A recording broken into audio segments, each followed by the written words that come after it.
Hello नमस्कार दोस्तों, फिर से एक नई वीडियो में स्वागत है। आज हम आए दिगरा, एक समाज सेवी, बहुत सारे मतलब गरीबों के मसीहा जिसको बोला जाता है, उन भाइयों में शामिल एक ऐसा युवा करके दिखलाए हैं। और वो छात्रों के बारे में तो इनका योगदान इतना है कि हम बोल नहीं सकते हैं।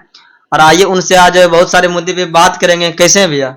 बहुत बढ़िया। आपका the public platform of Jammu के माध्यम से जितने भी श्रोता देखने वाले हैं सभी को यहाँ से ही इसी प्लेटफार्म के न्यूज के तहत से ही मैं प्रणाम करता हूँ। मेरा प्रणाम को स्वीकार कीजिए।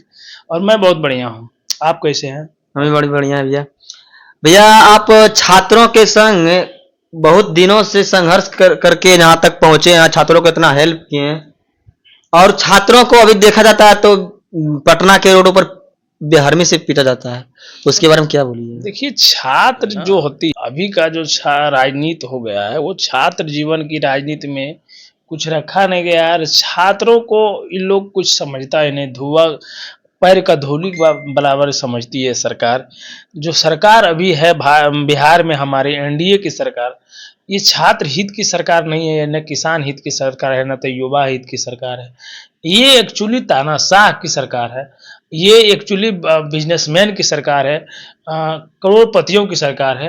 ये सरकार कभी छात्र की बात को उठाया ही नहीं है। ये तो आंदोलन का नाम नहीं देना चाहते हैं।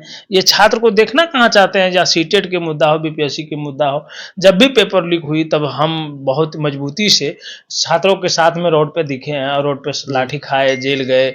संघर्ष तो मेरा विगत चल ही रहा है। आज संघर्ष करते करते हमारा 13-14 साल हो गया है। 13-14 साल से हम छात्र जीवन की राजनीति से स्टार्ट किया और अब अभी तक कर रहे हैं और चल ही रही है। अब बातें रहा कि छात्र को भी समझना होगा, स्टूडेंट को भी समझना होगा कि जो सरकार हमारी आवाज को नहीं अगर बुलंद करते या हमारी भावनाओं को ठेस पहुंचाते, जो हमको नहीं समझती है, उस सरकार को उखाड़ फेंक देने का काम करना है। और उखाड़ना है तो अब समय आ गई है। ये 5 साल का महापर्व होती है, कभी साल में एक पर्व होता है किसी भी धर्म में, लेकिन ये 5 साल में एक पर्व होती है। लोकतंत्र की पर्व जो होती है ये 5 साल में एक बार होती है। और ये आप लोग का मत देने का अधिकार का पर्व है। आप लोग मत दीजिए और उनको जनमत दीजिए जो कि आपकी आवाज को सुन सके, आपके आवाज को बुलंदियों तक ले जा सके और आपके कामों को वो धरातल पर उतार सके। अब ऐसे सरकार को लाइएगा तो फिर लाठी तो खाइएगा ही ना दोस्त। सर, उसके बारे में क्या बोलिएगा? जो छात्र 10 साल से मेहनत कर रहे हैं लेकिन अभी तक जॉब नहीं लगा है, वो भटक भटक कर ठोकर खा रहे हैं।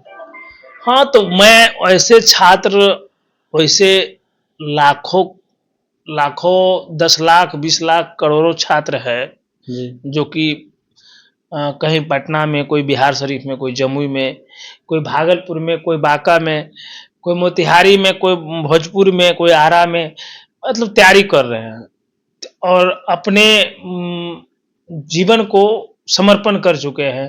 देखिए, छात्र जो होती है एक्चुअली वो बहुत ही पुअर घराने से होती है, घर से होती है।